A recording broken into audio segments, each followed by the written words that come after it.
राम नाम सोही जानिए,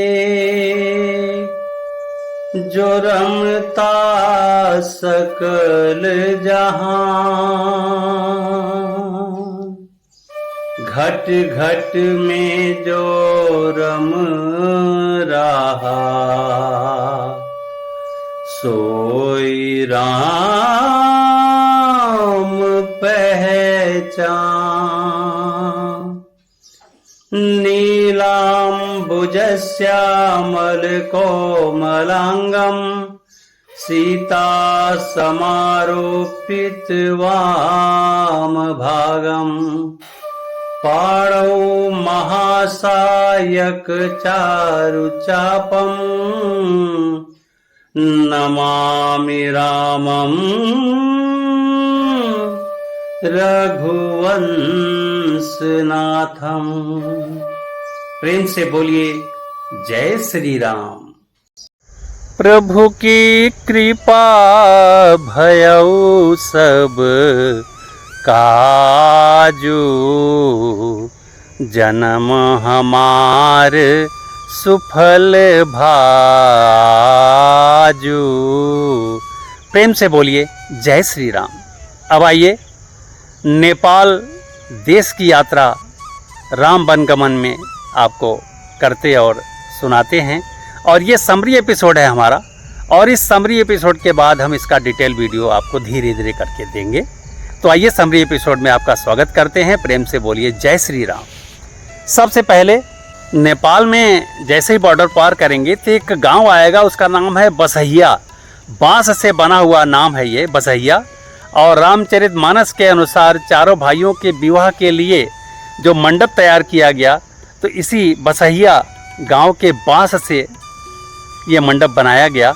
और इसी जंगल से बांस काट कर आज भी लोग शादी विवाह में मंडप बनाते हैं, और आज भी कन्या के विवाह में प्रतीक के रूप में यहीं से लोग बांस ले जाते हैं।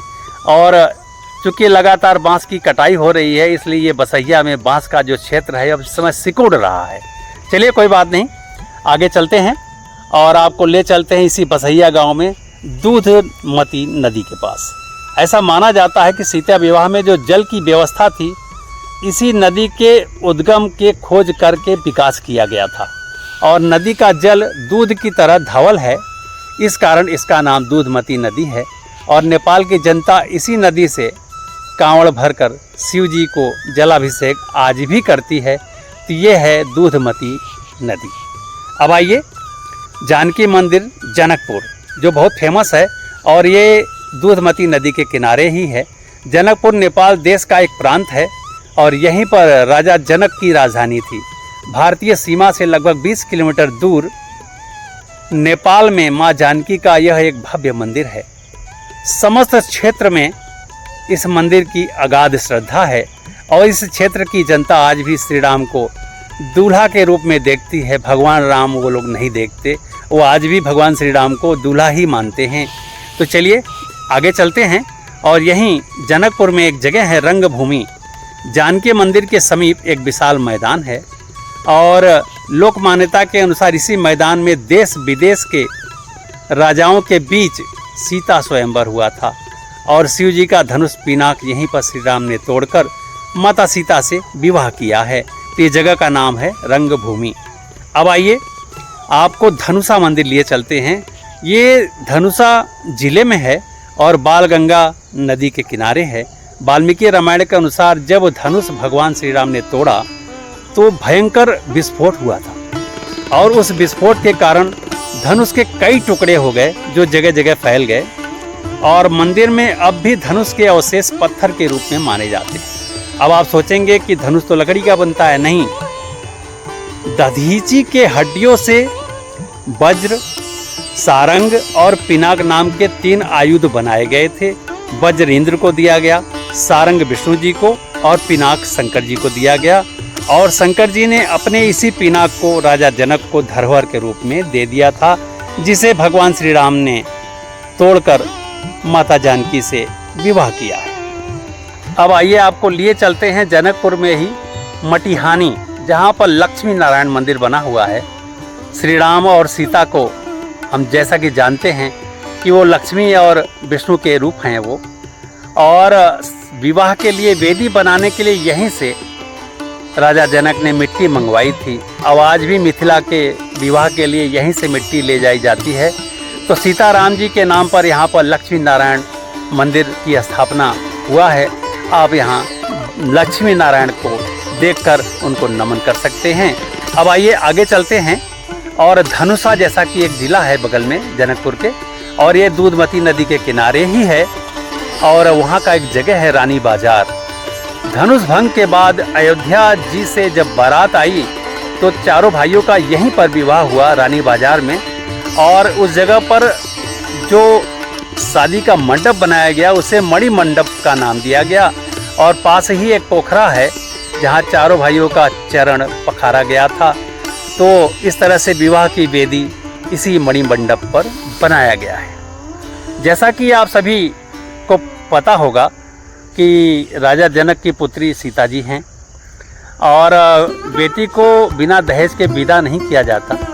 इस कारण से जब दहेज के लिए एक प्रदर्शन किया राजा जनक ने, वैसे तो दशरथ जी ने दहेज लेने से मना किया था, परंतु जनक जी कहाँ मानने वाले थे।